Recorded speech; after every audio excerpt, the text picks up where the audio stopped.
Oke,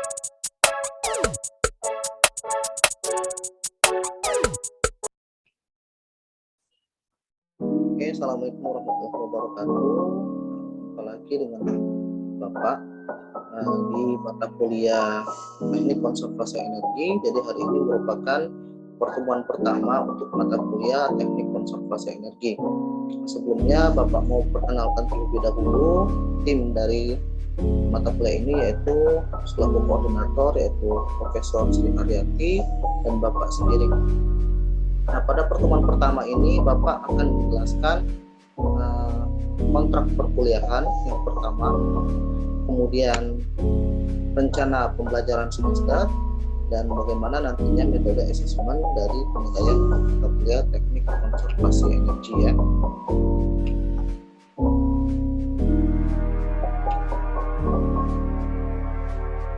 Oke, sebelum Bapak menjelaskan perkuliahan, ada baiknya kita perkenalan terlebih dahulu apa sih itu mata kuliah Teknik Konservasi Energi. Jadi di mata kuliah Teknik Konservasi Energi ini kita akan mempelajari nantinya apa saja dasar teknik konservasi energi, kemudian analisis teknik konservasi energi, nanti akan dilakukan bedah paten, jadi titikal dari proses dan peralatan. Nantinya akan dijelaskan melalui blok diagram, flowchart, flowsheet, dan bagaimana pula analisis teknik konservasi energi pada beberapa industri kimia, khususnya di wilayah Sumatera ya, seperti industri metanol, biodiesel, amonia, paper, kemudian terakhir nanti pengolahan dari minyak dan gas bumi.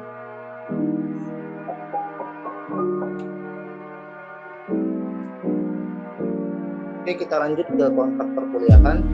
Kontrak perkuliahan dari mata kuliah Teknik Konservasi Energi dapat dilihat pada LMS e-learning industri, dapat kalian buka. Dan di sini Bapak jelaskan terlebih dahulu bahwa ada beberapa aturan dalam pelaksanaan perkuliahan, khususnya untuk mata kuliah Teknik Konservasi Energi.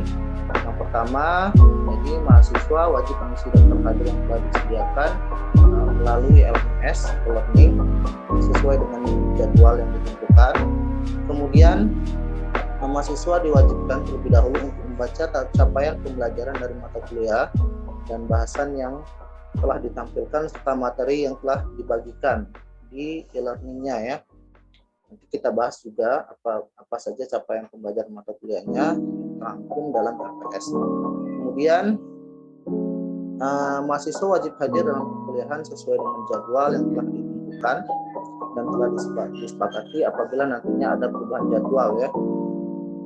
Kemudian untuk toleransi keterlambatan itu 15 menit. Kemudian persen kehadiran itu 85%. Jadi maksimal kalian tidak hadir itu adalah 3 kali pertemuan. Itu harus ada keterangan ya. Jadi alasannya kenapa dan secara dapat diterima secara rasional. Kemudian untuk semua kelas, baik kelas A, B, baik kampus Palembang maupun Indralaya, itu dosen yang akan memberikan materi perkuliahan yang pertama Profesor Dr. Sri Haryati DA, dilanjutkan dengan Bapak sendiri. Dalam hal ini Bapak yang akan mengawali ya untuk penjelasan materi yang pertama khususnya untuk perkuliahan TS. Nah, sistem perkuliahan pada mata kuliah ini yaitu student-centered learning dengan outcome based education. Jadi sistem perkuliahan ini di mana nantinya mahasiswa akan berperan aktif dalam proses pembelajaran dan dosen akan bertindak sebagai fasilitator. Perkuliahan akan dilaksanakan selama 16 kali dengan pertemuan 8 ada ujian tengah semester, evaluasi pertama, kemudian pertemuan ke-16 itu adalah ujian akhir semester dengan penilaian yang melibatkan UTS, UAS, dan tugas. Kemudian tambahan, jadi selama perkuliahan karena kita masih dalam kondisi pandemi, jadi kita akan melaksanakan juga secara online, baik secara sinkron maupun asinkron.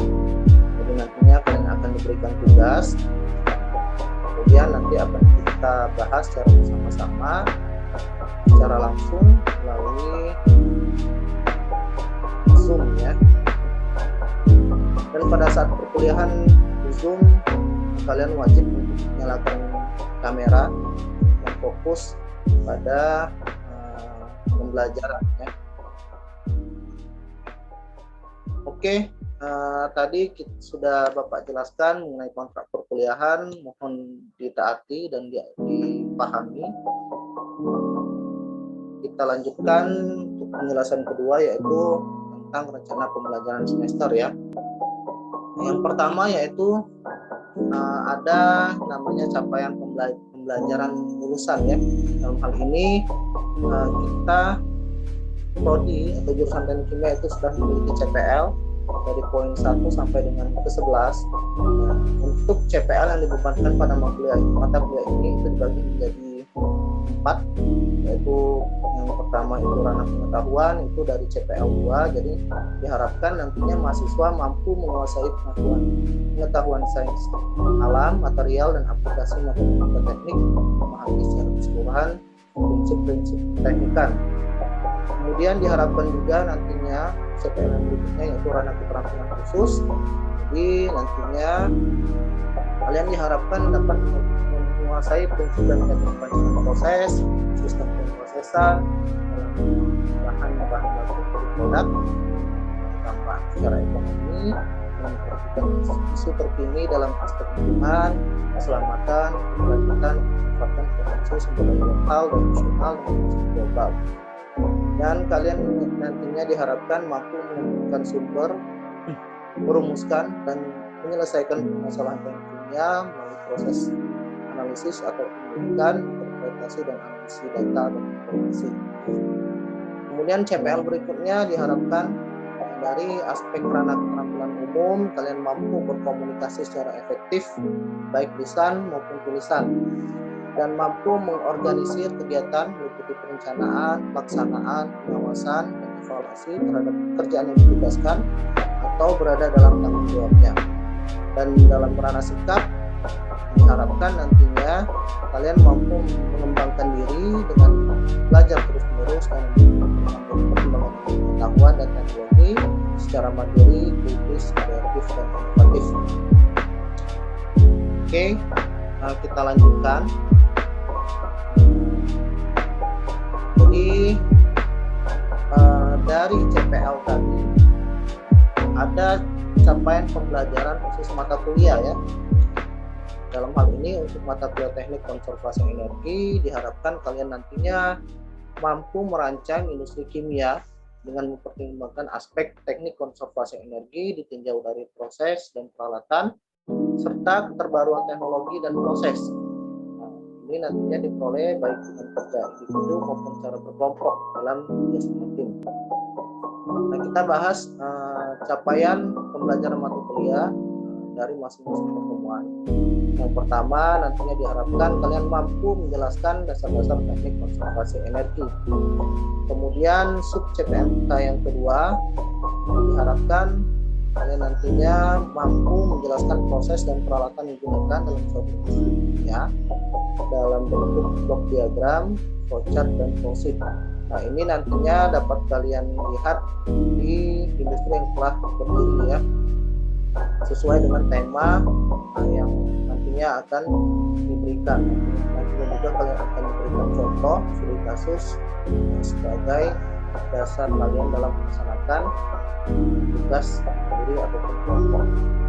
Kemudian sub CPMK yang ketiga, jadi nantinya kalian mampu mendeskripsikan teknologi terbaru baik proses maupun peralatan yang digunakan pada industri berdasarkan paten terkini. Nantinya kalian akan selain memindah atau menganalisis proses dan teknologi dari industri yang sudah ada, kalian juga akan menganalisis ya, mendeskripsikan proses, teknologi, peralatan berdasarkan paten terbaru ya. Jadi paten yang akan dibedah itu 3 tahun terakhir ya, terupdate. Kemudian sub CPMK berikutnya, nah sampai 4 ke 7 itu merupakan nanti kalian akan menganalisis teknik konservasi energi dari masing-masing industri ya, ditinjau dari proses dan peralatan pada industri dengan tema masing-masing. Nah, dalam hal ini tentunya ada industri pembuatan metanol, dan industri pembuatan flame biodiesel, dan industri pembuatan amonia, dan industri pembuatan pulp and paper. Nah, nantinya kalian akan membahas proses teknologi, proses dan peralatan yang sudah real di lapangan pada industri yang sudah berdiri, dan nantinya akan kalian bandingkan dengan teknologi terbaru berdasarkan paten terbaru yang kalian cari. Nantinya akan kalian paparkan atau kalian bedah secara bersama-sama pada diskusi kelompok kecil maupun besar. Dan pada pertemuan ke-8 nantinya kita akan melakukan evaluasi mid semester atau ujian tengah semester dari materi pertama sampai dengan materi kedua. Oke, kemudian kita lanjutkan untuk RPS, dan pertemuan berikutnya sub CPNK ke-8 sama seperti yang sebelumnya, nantinya diteruskan dengan industri-industri lain ya. Jadi nanti masih menganalisis teknik konservasi energi pada industri, meninjau dari proses dan peralatan pada pembuatan semen, pengolahan minyak dan gas bumi, serta pembuatan urea. Nantinya juga akan dibandingkan dengan teknologi dan proses pada paten terbaru ya. Nah, ini nanti akan dibahas secara berkelompok masing-masing industrinya. Kemudian nanti akan dipresentasikan dan kita evaluasi ya.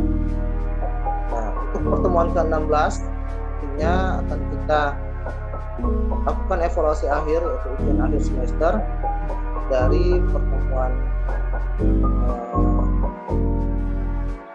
lanjutan TS sampai dengan ujian akhir semester ya. Jadi pertemuan ke 8, 9, 10, 11, 12, 13 sampai dengan 14 sampai dengan 15. Nantinya diharapkan dari masing-masing sub CPNK, dari masing-masing pertemuan kalian mampu merancang industri kimia dengan menggunakan aspek teknik konservasi energi, ditinjau dari aspek proses dan peralatan dan proses ya. Nah, nantinya pada ujian akhir semester kalian akan memberikan studi kasus pada suatu industri, seperti kalian analisis proses kelompok, nah ini individu ya. Jadi nanti kalian diharapkan mampu merancang salah satu industri yang telah dibahas tadi dengan mempertimbangkan aspek konservasi energi. Nah, kemudian bagaimana metode dari pembelajaran? Jadi sesuai dengan kontrak perkuliahan di awal tadi sudah dijelaskan bahwa proses pembelajaran ini merupakan student centered learning ya. Jadi di mana mahasiswa lebih aktif ya dalam proses pembelajaran dan dosen sebagai fasilitator. Jadi metode yang dipilih yaitu case method. Jadi nanti akan diberikan suatu tema atau permasalahan, kemudian akan kalian bahas secara kelompok kecil, dan nanti akan dipresentasikan, dan nanti akan dilakukan diskusi dan tanya jawab proses evaluasi. Nah, Bapak jelaskan bagaimana metodenya, yaitu nantinya setelah kalian diberikan tema, kalian akan mempelajari atau mendalami materi atau konsep yang telah diberikan pada materi sebelumnya ya, yang sudah dijelaskan studi kasus untuk analisa teknik konservasi energi. Nah, nantinya akan disesuaikan dengan tema yang telah ditentukan masing-masing kelompok. Nantinya akan kalian bahas pada kelompok kecil yang telah ditentukan. Nah, bagaimana pemecahan kasusnya? Jadi nantinya kalian akan diberikan tema dalam materi secara mandiri bersama kelompoknya masing-masing terkait analisa teknik konservasi energi. Misalnya ini Bapak kasih contoh satu kasus yaitu pada industri pembuatan urea. Nah, untuk pembuatan urea di wilayah Sumatera Selatan, khususnya di Palembang, itu ada PT Sriwijaya. Kemudian nanti kalian cari juga paten terbaru terkait proses pembuatan urea 2-3 tahun terakhir. Nantinya kalian akan mencari data terkait ya, informasi seputar teori, proses, dan peralatan digunakan baik pada industri, dalam hal ini PT Pusri, dan paten tentang pembuatan urea ya. Kemudian nantinya kalian akan berdiskusi dulu secara kelompok dan melakukan validasi, kemudian melakukan perumusan solusi atau analisa terkait konservasi energi, bagaimana pilihan proses dan peralatan yang terbaik ya, dilihat dari sudut pandang teknik konservasi energi, ditinjau dari industri yang sudah ada dan paten terbaru. Kemudian akan dilakukan pemeriksaan hasil kerja dalam bentuk makalah dan PowerPoint ya. Oke, kita lanjutkan kembali. Jadi sudah dijelaskan bagaimana kontrak perkuliahan, kemudian RPS. Terakhir kita akan bahas bagaimana metode asesmen dan evaluasi ya. Jadi berdasarkan range nilai, intinya kalian akan diberikan nilai akhir berupa angka. Jadi ada beberapa range nilai dari A sampai dengan E ya.